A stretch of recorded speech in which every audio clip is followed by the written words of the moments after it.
जब रात के अंधेरे में सीमा पार से उड़ता है ड्रोन, जब खेतों में बिछाए जाते हैं हथियार, जब पाकिस्तान की धरती से फिर सुनाई देती है एक नई साजिश की आहट, तब खड़ी होती है भारत की पहली दीवार बीएसएफ और जगह है अमृतसर बॉर्डर।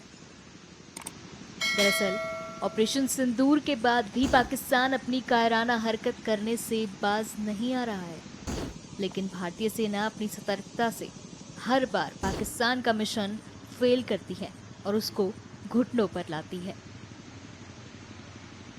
अमृतसर में जब जब पाकिस्तान समर्थित आतंकियों की घुसपैठ होती है, तब तब भारतीय सेना उनका सफाया करती है। इस वक्त हम ऑपरेशन सिंदूर का हिस्सा हैं। हम आईबी पर हाई अलर्ट में तैनात हैं। ये पीछे जो आप एरिया देख पा रहे हो, ये वो एरिया है जहां से दुश्मन अक्सर इन्फिल्ट्रेशन की कोशिश करता रहता है। और ऐसी ही एक कोशिश उन्होंने 8 और 9 मई की रात को की थी।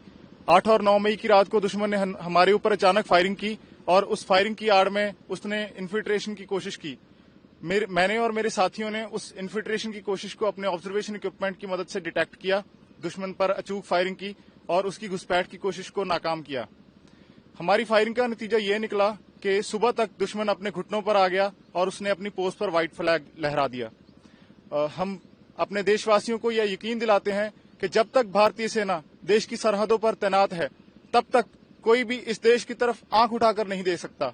हम अपने देश के दुश्मनों की हर नापाक हरकत का मुंह तोड़ जवाब देंगे। जय हिंद। पाकिस्तान की सेना बार बार भारतीय सेना से युद्ध में पराजित होने के बाद अब हमारी सैन्य शक्ति का सामना करने के बजाय अपने नापाक इरादों को आतंकवादियों के जरिए से पूरा कर रही है।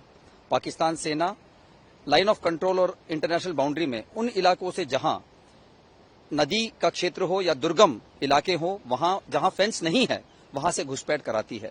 हमारी सेना दिन और रात निरंतर सतर्क है। यदि इन्फिल्ट्रेशन अगर हो भी गई तो हमारे कारगर इंट नेटवर्क के जरिए से क्विक रिएक्शन फोर्स उन्हें तुरंत मौत के घाट उतार देगी। कई बार पाक सेना घुसपैठियों की मदद के लिए हमारी पोस्टों पर फायर करती है, जिसका जवाब उन्हें कई गुना ज्यादा नुकसान दिलाकर हम देते हैं। भारतीय सेना के योद्धा अपने परिवारों से दूर कठिन परिस्थितियों में दुश्मन के सामना करते हुए अपने साथियों के बीच में अपने मनोबल को बिल्कुल उज्जवल और उत्तम रखते हैं।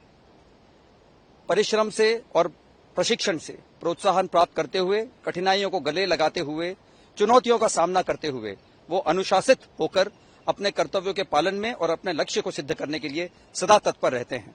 जय हिंद।